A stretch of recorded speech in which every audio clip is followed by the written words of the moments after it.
Alright, we should be live. Wrong time of day. Correct, Matthias. Oh my god, I'm an idiot. There we go. Oopsie. Alright, welcome to round 3 of the 2025 EnduroGT Championship. It's the 24 hours of Spa-Francorchamps qualifying time for the LMP1 cars. 5 LMP1 teams signed up. We got the championship leaders Bing Jilling by P1. We got the P2 in the championship, High Caliber Racing. P3 in the championship, Team Full Push. Then we got Team MRL and the debutant teams, Bon Giovanni Racing Esports. Also joining me today is Jackson Turner in the commentary booth. Welcome, Jackson. Hello, nice to be here, and excited for a qualifying session. Alright, we got 1 minute to go before we will start. I'll give them a little bit more time so they can apply their setups. Maddie is done, Mirioni is done, Matthias seems to be done, Welshie seems to be done, and Lucian is chilling.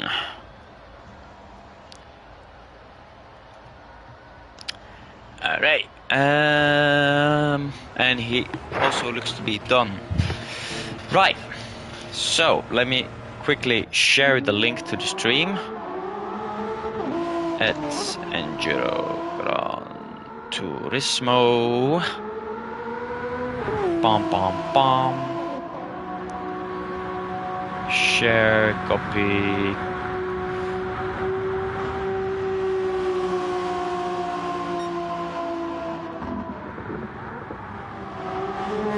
There we go.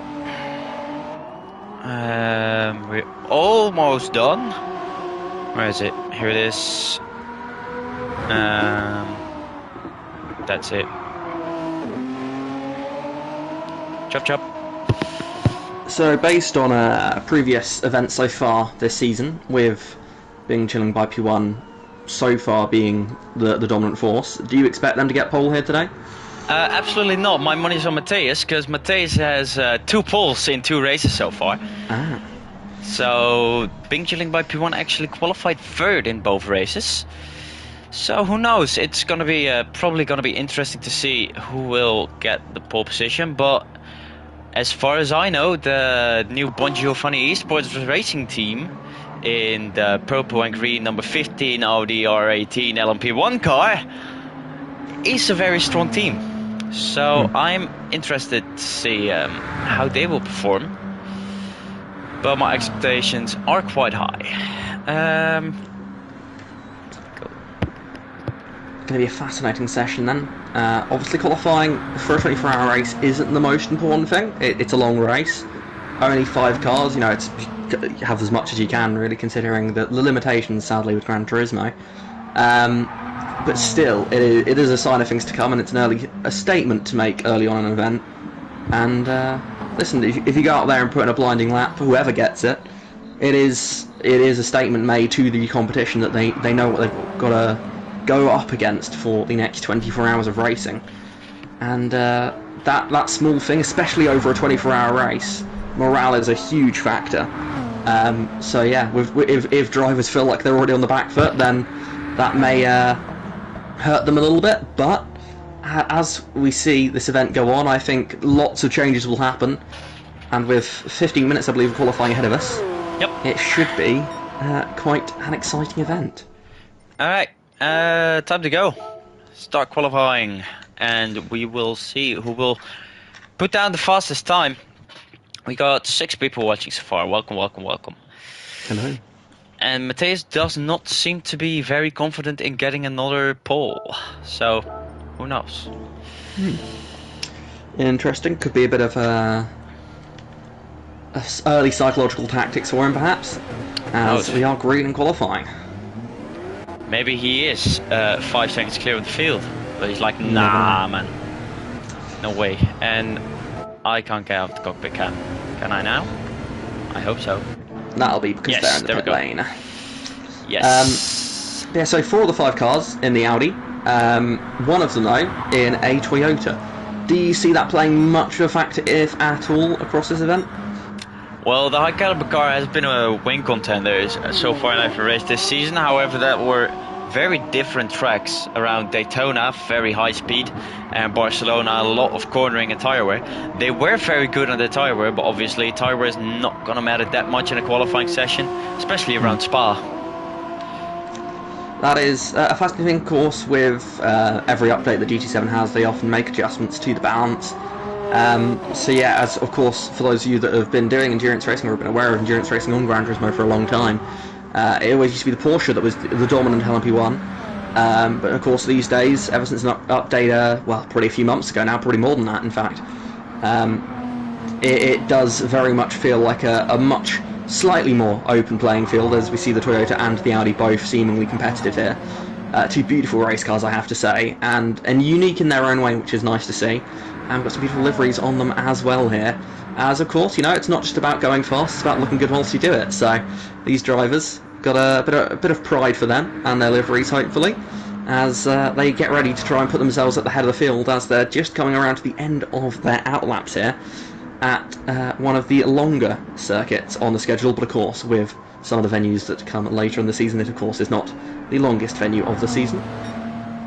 We got the 24 Hours of Le Mans, the only 24-hour race left after this one to go, so there is a longer track on it, but this one's definitely one of the longer ones. However, the Bongiovanni Esports team is starting their lap with Mirione behind the wheel. The German team with the German driver up Eau Rouge, one of the motorsport's most feared corners, down the long Camel Straight, and they look to have an insanely high top speed, almost 300 kilometers an hour. 186 miles per hour for those that use that currency. Wow, love it. Fun bonus of having two of us here with different speedometers on. As actually looking back, yeah, so just looking through the cars on their laps now.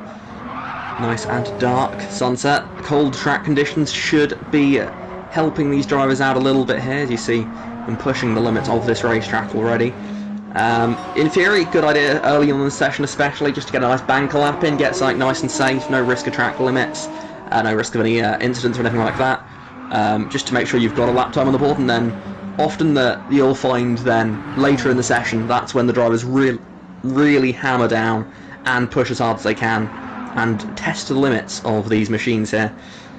Which is always the best part to watch, is when you see these cars going from curb to curb, kicking up dust as they go, pushing to the very limit of the racetrack. As saying that, I think that was Mateus who has had a near off, going down through the bottom of the track just before making his way back towards Blanchimont. But yeah, these drivers already testing some limits, and often it can be just sort of shaking off some rust early on in a session. Especially maybe that first lap whilst it's good to focus on getting a banker in. Sometimes just the fact you haven't driven in these conditions recently means that you perhaps don't get the best out of yourself as a driver, maybe make a couple of mistakes, as the first lap times are now coming onto the board, Ricky. Yes, it was 58.2 for Mirione, so for the fastest, but Matti goes 77 thousandths faster over a track that's good 7 kilometers and 4 meters long. I think he went just a little bit faster over those 4 meters. Yeah, it is utterly remarkable how close the margins are over such a big track. And of course, yes, they are in very similar race cars, but I mean, pretty much identical. Of course, they've got different setups most likely, but still, it's entirely different people from entirely different parts of the world loading in to this lobby and setting lap times that are so close to each other around a track, as you say, over 7 kilometers long.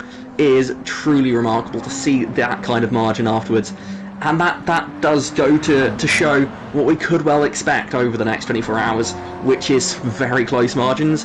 And if we do have margins as close as that, it will be incredibly exciting for the viewers and for the competitors to see. And of course, we don't obviously just have the one class. We've got GT, is it 3 or E known as in this? LMGT3. LMGT3, there you go. I can't keep up with all the names these days.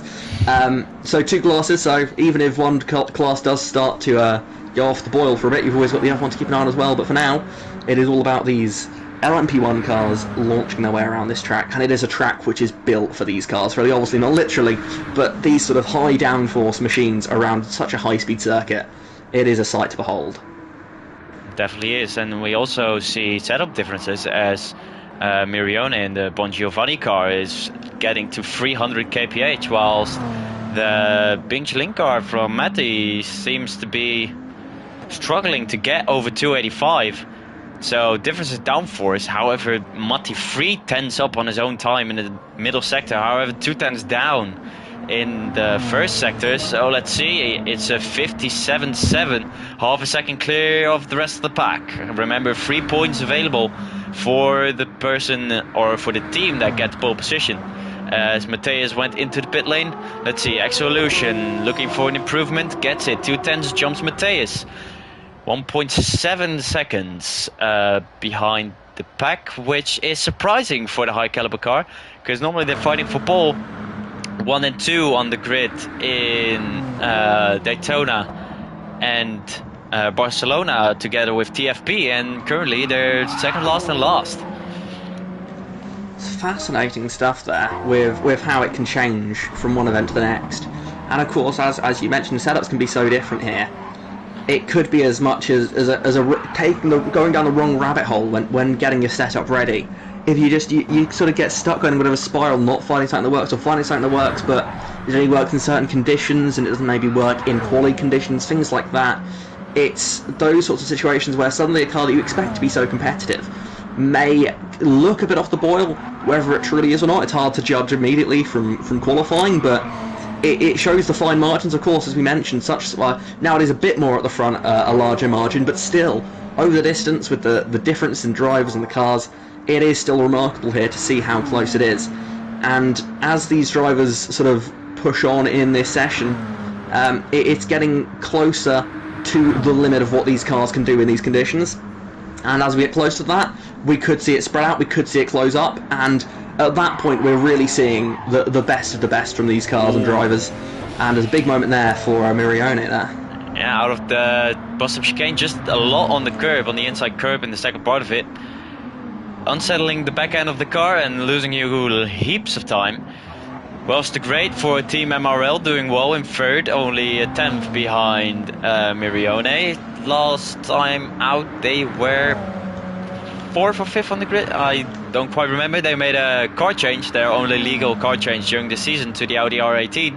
So currently we got 4 on the grid, which is the maximum. So any other LMP1 team will have to choose for either the Toyota or the Porsche. So it looks like one car is the favorite, and obviously it has a high top speed. But top speed isn't always everything, especially on this track. It's a difficult choice on setup, I guess, because you got those high speed straights from turn 1 to turn 5, the Camel Straight obviously, and the run through up and through Blanchimont towards the bus stop chicane. But then you go through sector 2, and it's just all high speed, fast corners where you need that downforce to get the car turned in. So it's really either trying to find a balance or just commit to one of the both to try and gain as much time as you can through those sectors, as Mirione picks up a half a second time penalty, probably through Pouon, the fast left hand in the middle of sector 2. Easy to do if you go a little bit wide. Someone still on a good lap, Matti, or under a 10th slower in sector 1. Can he improve out of sector 2? No, 1.4 seconds down, so that looks like a little mistake from him as well. Lucian then all alone on the back straight. 283 kilometers an hour, but they are going purple, so maybe they want to try and get as much performance out of that car in sector 2. Ooh.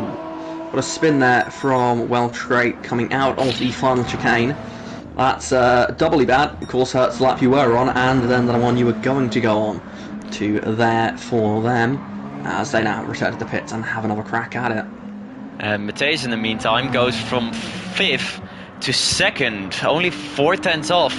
Great lap from Mateus, 1:58.206. Obviously, Mateus a great qualifier, already 6-point gained over the season during qualifying. The only team so far in LMP1 to get any points out of qualifying. But they look like strong contenders once again, as it looks like everyone has made a trip to the pit stop, except for the Bongio car. Now I have to quickly look. The number 50 now the LMP1, and the number 72 for the Bingchilling P1 entry. Both haven't stopped yet. Obviously tire wear is going to play a factor. However, fuel is also going down, so the car is getting lighter and lighter and lighter. As we see, that's Mateus to the pit lane now. Matty's still out there putting in some laps, as we have just under 4 minutes left in the session now. And these drivers on the limit now, really, they know at this point nothing really to lose from the session. They've all got laps on the board. Although it has to be said that Lucien down in 5th place at the moment, over a second off of 4th place. That's not where they would want to be at this stage. You would hope that maybe they're saving a little bit for the race, but it's sort of, as a driver, Ricky, in that situation, how are you feeling at that point if you were to find yourself in a place where after qualifying you didn't get as close to field as you want to be? What's the thought process if you were to go into a race in that situation? Yeah, it's obviously very demotivating. What they can try and do is find something in the setup, because there's no park from A rules like there is in Formula 1, so you can change your setup whenever you want. So I think they gotta have a good talk and good running tonight to see what's wrong, because 1.1 seconds off is a lot, as Matti has a moment coming out of the bus-stop chicane. It might have cost him another fast lap, because he was over 2/10 quicker in the second sector once again. So he's looking for a 1:57.5, and that would put him around 6/10 ahead of the field. Oh, as Mateus spins through P1 and resets back to the pit lane. He actually saved it. He was still on the track, which is quite interesting, as Mirione goes 9/10 faster in the first sector. However, he has a penalty. So that will probably not be an improvement unless he can improve a lot through the second sector. How much of a factor do you think fuel is in the lap times being set here? Does the lighter fuel tank make a huge difference for these drivers? Of course, with only 25% in the tank when they leave the pit lane. Is that a factor, would you say? Obviously, it's a factor. It's a little bit more weight, but yeah, with it burning so slowly on the 1x fuel time, with a full tank you got around 40 laps of fuel. So on 25 you'll probably have around 15 laps, which is a lot for a 15-minute session, obviously. So it could be a threat to run the fuel dry, but obviously tire wear is going to play an issue. I would have expected them to come into the pit lane and only change tires, but none have chosen to do so. Obviously you got to heat them up again, so who knows, as that we'll probably have one more lap after this one. It looks like that. Of course, coming to the pit lane does obviously lose you some of that track time, but as you point out, that sort of gives you fresh tyres and slightly less fuel, and even if it is a small amount, you do perhaps expect that, as we said, with the margins so close as this, as the drivers are getting on to their final laps now. Matty heading towards the chicane on their attempt here, getting ready to go and try and better the time they currently have on provisional pole position, as they come across the line, and there's one more car behind them on the racetrack that will be the last car to cross the line this session in theory, and that is Mateus. But at the front of the field at the moment, the first driver to set their final lap time, it will be Lucien. There we go. I'll get there in the end. Apologies. They will be the first to get their lap in there in the sole car here that isn't an Audi. So perhaps that is another factor that they will be considering. Although, of course, you've got to remember, don't use it as an excuse necessarily. Even if you do feel like the car is what's holding you back, you got to find something, because even if it doesn't suit the track or the conditions, you need to find some positive, whether it be tyre wear, fuel management, handling, whatever it may be. You got to find something, and if you'll have a strength, surely somewhere every car has a strength, and if you find that strength, you can use that strength then to, even if you can't win the race, just find some time somewhere to help your team get up the order ahead of some other drivers if they have some issues, and get themselves back in the fight for the front of the field here, as they are improving on this lap, half second up through the second split. So whilst it's not going to be a lap time, unless there was a major mistake in the final sector on their best lap that will be contending for pole or even necessarily in the top four, it is an improvement, and it will be a bit of a boost in motivation for that particular team.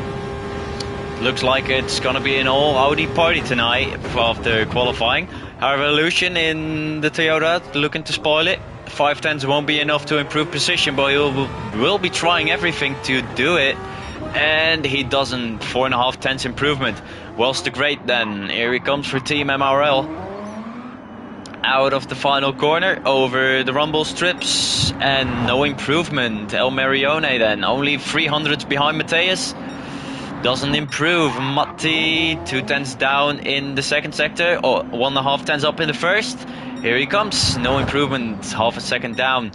Then it will be Matthias, the final car to cross the line. Has had a bit of a mistake on this lap, so I fear it could be a fitting with the run of form we've seen so far in this session, with many of the top cars having problematic final runs here. Ooh, big slide through the bus stop as well, so that probably won't be an improvement, and it won't be as he smashes it into the wall. Unfortunately, it's not real. I mean, fortunately, it's not real life, obviously.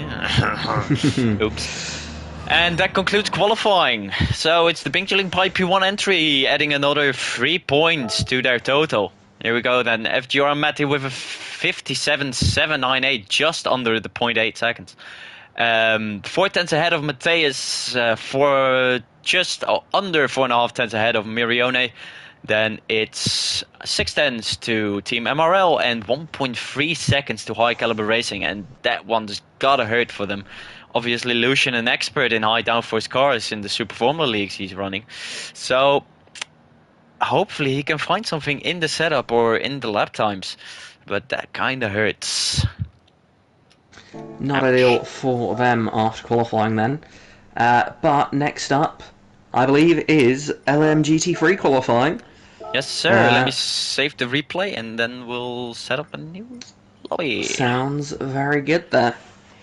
So yes, setting up for that GT session, LMGT3 session, it is Spider GT that currently lead the points there, the number 52 car from them. 85 points scored so far this season. They will, in theory, then be the favourites, but I said that about Bing Chilling by P1 in this session, although they did get pole. You did point out that it wasn't them with pole position so far this season, so at least now there is another driver and another team that has got pole position this season in the LMP1 class. But yeah, as we look towards LMGT3, 10 entries entered into the series, but I believe only 9 competing, if I'm not mistaken. 8 at will Spa. be competing. 8 competing at Spa, okay. So yeah, still a chance for all these teams and drivers to score valuable points in the season-long championship here. As we look ahead now towards the second qualifying session of the day here in EnduroGT, 24 Hours of Spa. Of course, do join us again tomorrow for the race start and for the 24 hours of racing. Not all of it's confirmed to be streamed just yet, but hopefully much of it will be. The start certainly will. So make sure to join us then for the race. And we get ready now for qualifying here. Just looking at the driver lineups for this qualifying session, Les from Rosenberg will be in one of these in the 52 Spider GT car leading the championship at the moment. Spider GT with 2 entries. The second of their entries, currently 4th in the championship standings. That will be driven by Atim Gren. Apologies if I'm getting that wrong. With names, first time with lots of new names for me personally. But yeah, we look through the field for this, and it should be another exciting session ahead of us. And hopefully one that can give us another close battle for pole position around what is a track which in theory should really separate these drivers quite a bit. Yep, obviously less laps for those LMGT3 boys, because obviously lap times are going to be slower, so in the same 15 minutes, so they will get less laps to get it dead right. So, you know, we'll see who will get out on top as the drivers are slowly entering. As we taking their time. 10 are you watching? As we come to Spa here for the GT3 class, obviously got a bit more variety in the cars being brought to this event. What car do you look at, Ricky, as one of the favourites for this pole position around this track. Interesting. Well, last time I was actually the Nova Motors Esports car back in the Porsche who took pole at Barcelona and Daytona. However, for this one, I think I'll go for one of the Spa-GT cars, because obviously such strong lineups coming from that team. So either the 95 or the 52. Who knows? Okay then, that's going to be interesting to watch, see how that goes then, as all the drivers are loaded in now. Hopefully we'll get this qualifying session up and running soon, just missing one of the drivers I believe now. We do. I'm quickly looking who we are missing.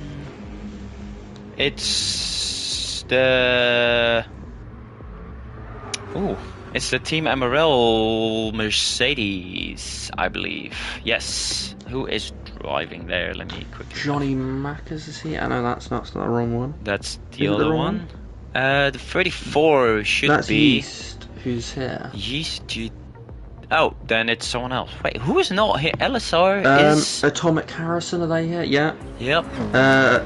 Yeet Master, are they here? Nova Motors is here. Overtake Racing Team, I think. Yep, Overtake with Racing a Team. series of letters. Let me quickly... I'm going to call them Smith. Apologies for the names. But yeah, this is our second session up and running then. Hopefully, in not too much longer time here. We still got 5 minutes to go until we will be in green in this session. So let's look at some of the liveries then. The 34 with a pink and black kind of fadeaway on the hood looks good. Very nice. Electric. Yeah. Then the 95 Spa-GT car, the classic red and black with white, always works very well. And the 95 on a Corvette there, that oh yeah, makes that me, that feel makes me happy. a bit reminiscent of course, the great Lightning McQueen, the one and only 7-time Piston Cup champion. I believe Let me quickly have a look at friend requests. I do have all the friend requests.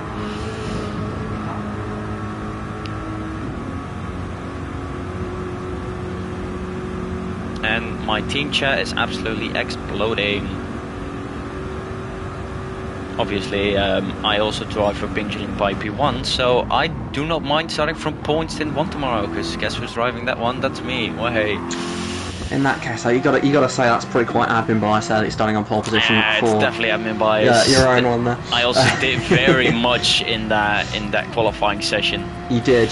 I heard you as a commentator, you spectated and gave him slipstream. Yeah. Alright, the 33 MRL car, it's pink with yellow and black and white and a splash of everything. It's very and they bright haven't discovered, I don't think they've discovered the sticker options yet, which prevents it from spilling up on the spoiler. Look at Johnny Mackers. You see what I mean? Yeah, I see that. Oof. Well, it's let's say it's part of the concept, right? Yeah. But in case that one ring out, you fix that. Just go in the settings and increase either depth or the angle. Yep. Sometimes both. Mostly it's decreasing, right? Yeah.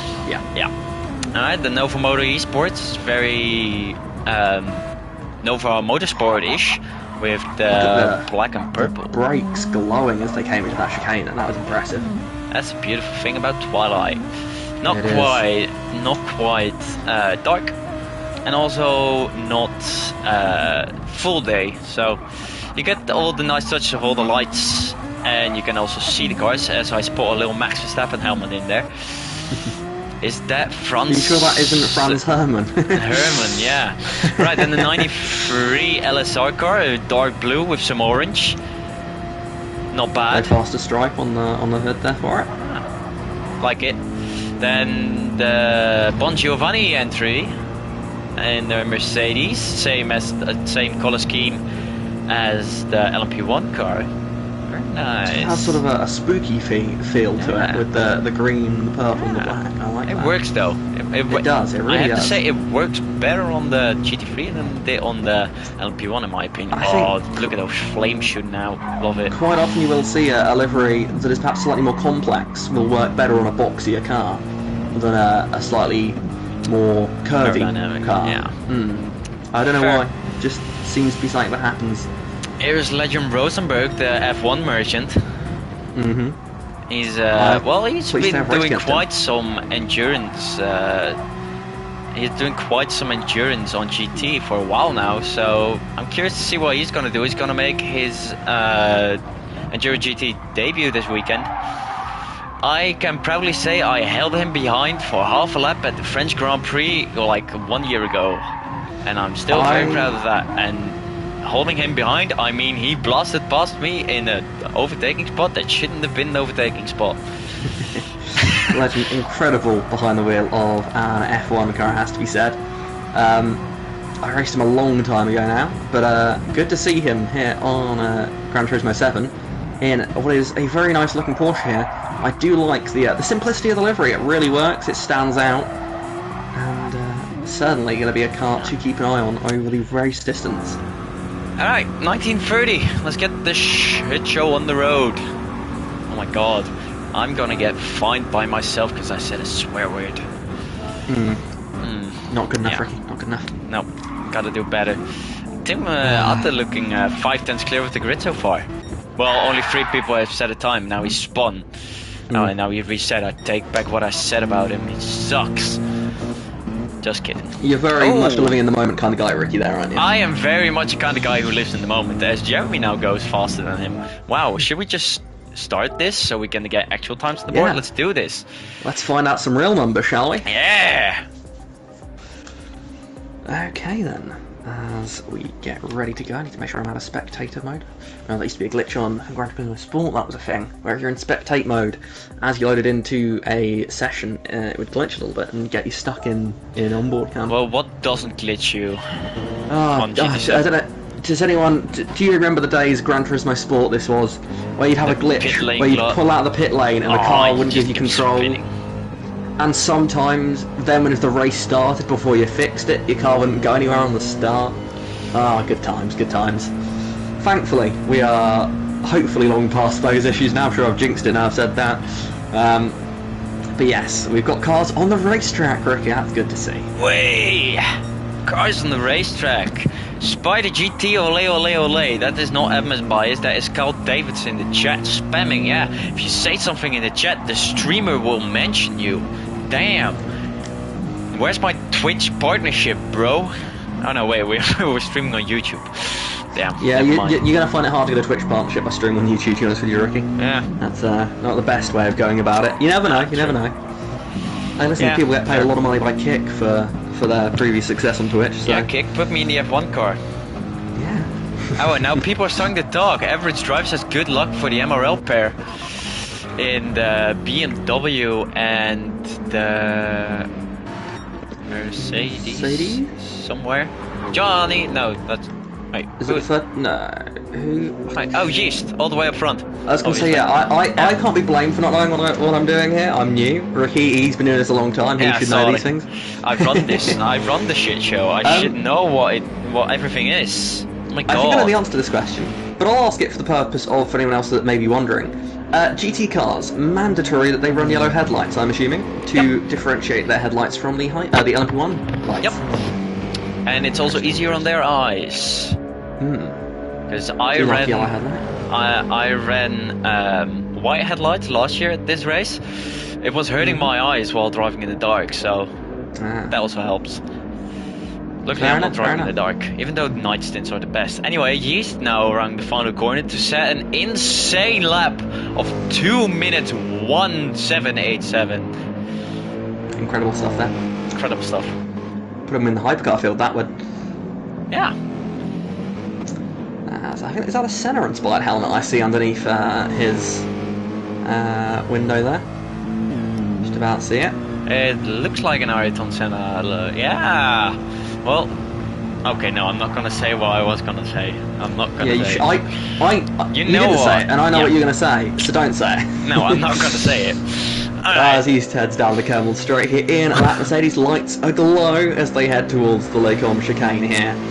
And pink rims on that car shining brightly in the twilight hours, and suddenly blasting out of them is that golden glow of the brake discs as they make their way through the next couple of corners here, throwing the car around the racetrack second into third gear. It's now dive downhill into what is a corner which is full of understeer from a driving perspective here, just waiting for the car to turn and turn and turn.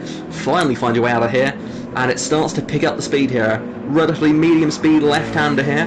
The drivers to start building up speed, but now next up, Pouin is one of the quickest corners on the racetrack that does require a little bit of driving skill, it has to be said, because some of them less skill required, some of them easy flat, it has to be said. But as we see here, the Mercedes leaning on its tyres as it goes all the way through Pouin there, and now back into slightly slower speed corners.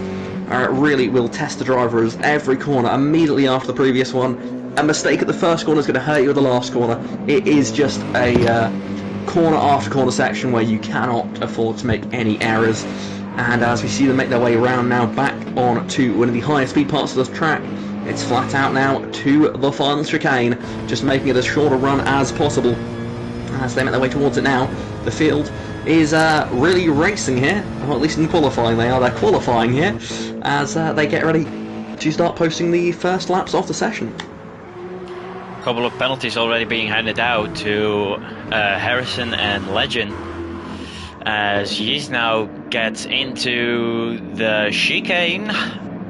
Let's see how he does on the power, bit wide on exit. You can do that. That will be a 2:17.1. That's a good lap time from Yeast. What will Jeremy do? 2:16.6. Absolutely knocks it out the park. Johnny Mackers 9/10 behind him, fourth. Harrison 4 seconds behind him, fifth. Where is Timgren? Timgren can't do it. Otta Timgren 5/10 behind. Legend 2:23, so made a mistake. Had a penalty. Kieran is still halfway across the track, but what a lap from Jeremy. 5/10 clear of the field. Didn't expect that one, to be honest. Yeah, you have to say a lap that good that early. That is something that the other drivers will be a little bit worried about, I think it's fair to say. That's an incredible lap time to start the session with, and I mean, if that's so, if Jeremy finishes that lap and goes, you know what, that's pretty much almost the best I can do, or at least it's a lap that he's happy with, it means that for the rest of the session he can just go full 110% push. And that means if he does string another lap together, it will be remarkable. It will be an incredible time that I don't think will be beaten. So it puts Jeremy in a really strong position now for the rest of this session, not just for the very moments now. And as we mentioned in LMP1 qualifying, the confidence that comes with having a driver on a team that can do a lap time just like that, first lap out of the gates, and a time like that, it just puts the other teams a little bit on the back foot going into the race. Of course, as we've said over and over again, 24 hours of racing ahead. This 50-minute qualifying session isn't going to decide it, but it could well have a bigger impact than you would at first expect. And it will be worth saying in the GT3 class, it will probably mean more in this session, as Jeremy is improving on his lap at the moment, which is remarkable. Faster, man. If these drivers, qualifying is slightly more important on the ground, so there's 8 of them. There's 3 more here than they had in the LMP1s, that's why it's a little bit more important, but with what Jeremy's doing here, this is remarkable stuff. Just keep it clean in the chicane, and this could be a special lap time here from the Mercedes number 24. Here it comes then, through the final corner, early on the throttle, no wheel spin, no oversteer, looks good. 2:16.543, almost 1.5 tenths quicker again. Wow. Okay, that's fast. How's Atta doing? Atta's on an out lap. How are we looking on the rest of the field? Doesn't seem like there are many improvements. Legend up to second. 16.8. Oh, just under 3 tenths off. That's a good lap time for a Porsche that does not have a lot of straight line speed. It does have a lot of traction though, so...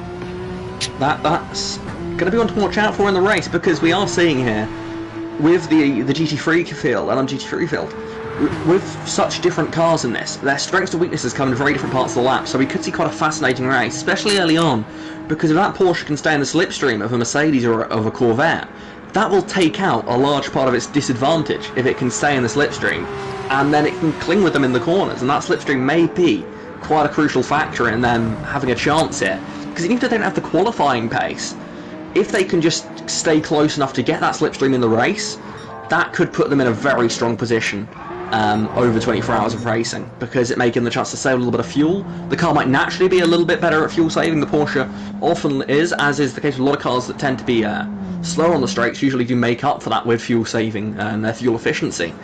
As Tim Gren's now coming across the line to start their next flying lap to see if they can do anything here in the Corvette. Currently, 3 different cars in the top 3 positions bodes well for an exciting event ahead of us. As we just talked about, Kieran's actually doing it. He's changing tyres but not putting any fuel in, so he's making the pit stop. Now he's got to warm those tyres up on the outlap, because there's less than half of the session left. This flies by here in Spa-Francorchamps. Obviously, the second 24-hour race of the season. We will have one more in Le Mans. But that's all the way in December as the final race of our season. It's the first 24-hour race. No, what did I say? It's the first 24-hour race here around Spa. The first one was won by FR Bono Racing, ahead of Jonathan Mills Racing and I believe E-Team Hart. Last year it was... that's a throwback.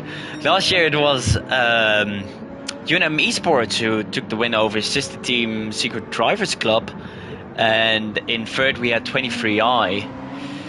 And this year we'll have our third, and it's the first time doing multi-class around this track. Obviously very hard to lap on the middle part of the track, so incidents galore as Yeast goes 2 tenths purple out of sector 1, so maybe they're running a bit lower downforce. Who knows? That could be a factor there for them in that first sector. Let's see if they can hold it together for the middle part of the lap. I would imagine most of these teams will probably... I was going to say they're probably running lower downforce for qualifying, but Ricky might be able to get a better insight for that. What setup differences do you expect for race quality, or do you not expect any from these teams? Depends on what you're looking for. If you're looking for tire saving, you'll probably go a bit higher on the downforce. If you're looking for overtaking, then you'll probably go for lower downforce to have speed on the straights. Obviously, if you have a high downforce, you can also try and attempt an overtake in the couple of overtaking opportunities that are there in the middle sector. Not a lot, but who knows, maybe in the slipstream, as Tim Atte just went fastest, 2:16.515 in the Corvette.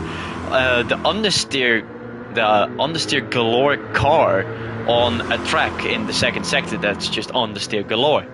I guess negative and negative equals positive, right? As SSR Harrison improves to a 2:18.4 on those fresh tires. No, he didn't go into the pit lane. Who did go into the pit lane? Was Kieran. Who's now starting their lap on those fresh tires. How dare you speak ill of the beautiful Corvette, by the way. What a beautiful car that is. Front it engine is a beautiful beast. car, but it's understeer. Apparently P1. Hey, listen, it just tests the drivers, it just tests the drivers. Yeah, that's true, and Atte is one hell of a driver, obviously. Clearly, with a lap like that. He's a 2-time FER GT champion, I believe. No, one time, sorry, only season 2. So, yeah, who knows? I do not know much about people in the lobby. I know Atte from FER, I don't know Jeremy, I know Legend, obviously. Yeast has driven before here in EGT, same with Sam Slijper. Johnny Mackers also drove a last race in Barcelona. SRR Harrison has raced here before as well for the Overtake Racing team, I believe. Now he's made the switch to LSR with the L Plan on the side fender, and Kieran also making his debut. So a lot of new drivers here and new teams here in EGT, and that's lovely to see as we keep growing and growing and growing. It's great to see, and you can understand why. When you have competition like this, people want to get involved, and you really can't blame them. As we now see Jeremy is back on a flying lap here. I noticed Yeast did the strategy of boxing for fresh tyres without refueling, so he is going on that strategy as well here to try and gain a small advantage over the competition. Currently less than 4 temps off, so every little bit of time you can find, it could make a huge difference here in what we see racing-wise. Yeah, obviously you get fresh tyres. However, the physics with tyres on this game for now are cold for about 2.5 laps until they reach optimal temperatures. So who knows? It's risky, but if you get it up to temperature, it could very much pay off to have fresh tyres and a low fuel tank. Legend driving on old tyres as Jeremy spins around, and he did not follow the advice that Doc Hudson gave to go steer left while going right, or steer right while going left, as Kieran improves to 2.18.8, only 4 tenths off of P7, so the 5 for pole was close, but the 5 for the lower spots is also not all too far off each other. As Atte starts his final lap, as Jeremy might get another one. Not quite sure. It will be close. 1:41. He obviously had that spin, so we're looking at a lap time towards 2:30. So 50 seconds. He should about just make that. As Legend's also about to start his final lap. He goes to a 2:17.0, just a little bit slower, 2 tenths than what he did before. Yeast only half a tenth off of Legend, looks to be improving on that. He's got fresh tyres and a low fuel tank. Let's see what he can do on his one and only lap on these tyres. As they come across the line to start their lap now, it is the final attempt for these drivers. And they will be on the limit now, but perhaps not too far on the limit as we see Yeast go into turn 1, using all of the curb on the inside. That's going to be an interesting choice from Yeast. It is a fascinating strategy split between a lot of these drivers, some of them going for that pit stop and some of them not. And as you say, with the tyre temperatures, that does appear to at least be one of the reasons why many of these drivers haven't gone with that particular method of qualifying. But Yeast giving it a go here as they make their way through the first sector. And let's see how it goes for them. 260 kph on the clock. 2000s improvement won't be enough to get up to third, but obviously still 66% of the lap still to go, roundabout, not exactly, as the clock hits 0, and we will be looking who is going towards Blanchimont. It will be Kieran.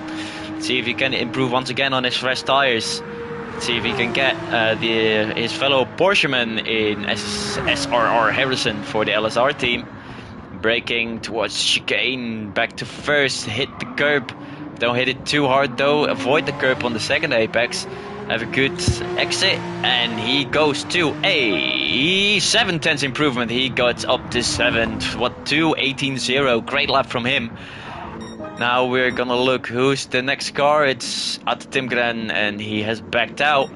So then it will be Legend, who is with Sam Slijper, but Sam Slijper has lifted off, probably out of fuel. No, just made a mistake probably somewhere. Here's Legend through Blanchimont, flat out EnduroGTs, especially with the setups on. Here we go, on to the curb, to the other side, and what will he do? He will go for a 2:16.9, just about doesn't improve. Next car to cross the line that will be setting a hot lap here is Yeast in this alternative strategy for qualifying. They come through the final chicane, using all of the curb and a little bit more, using the curb on exit and powering across to the start-finish line. Will it be an improvement? It is, but not enough. Just 9 milliseconds there with that lap time from them. Next up across the line will be Jeremy. Let's see how this lap time comes across for him as he comes across the line, and it's a tiny improvement, but not enough. Next up, Johnny Mackers stays where he is, and the final car not set a lap time, Harrison, heading towards the bus stop now. Can he get off the red lantern spot? See, 2:08 already going into the chicane. I don't think he'll get it. 6 seconds to go. He needs better than a 2:18.0. Will he get it? Oh, 42 thousandths of a second. Just about doesn't. And that's very unfortunate for him. However, it is the 95 on pole like I predicted. And I will say I will take my money. A very good job of that from the Corvette there of Timgren. Jeremy in second place for their team number 24 Mercedes. Legend third there. I must say I'm impressed by Legend P3 in the Porsche. I do think slipstream in the race could be quite a big factor for him if he can stay with the top two. That could put him right into the mix. And I do think in race trim, those with less power won't necessarily have an advantage, but I think their disadvantage will be much less in race trim. And that could well be the case for the two Porsches bringing up the back of the LMGT3 class as well, with Kieran and Harrison at the back of the field. But in cars that in theory may well race better than they qualify, and as we said in LMP1, they now have the chance to adjust their setups.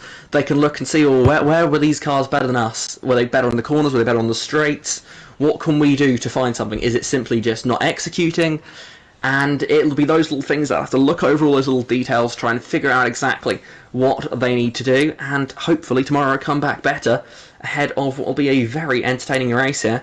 All these drivers, I'm sure, very excited to get racing. Yes, and we will get racing in less than 24 hours. We'll be racing at 1500 CEST, was known as 3 p.m. Central European Summertime. So that's in about 15 hours time? No, not 15 hours. What am I thinking? 19 hours time. So we will have the Bingling Pipe P1 entry on pole in LMP1 and the Corvette Spider GT 95. Fresh off a win in Barcelona, now starting from pole in Spa. I hope that we will see you back for stint 1, which will be commentated by Vergultman and Rekas GG, I believe. So I hope you'll join them, and I wish you a very nice evening. Goodbye. Bye.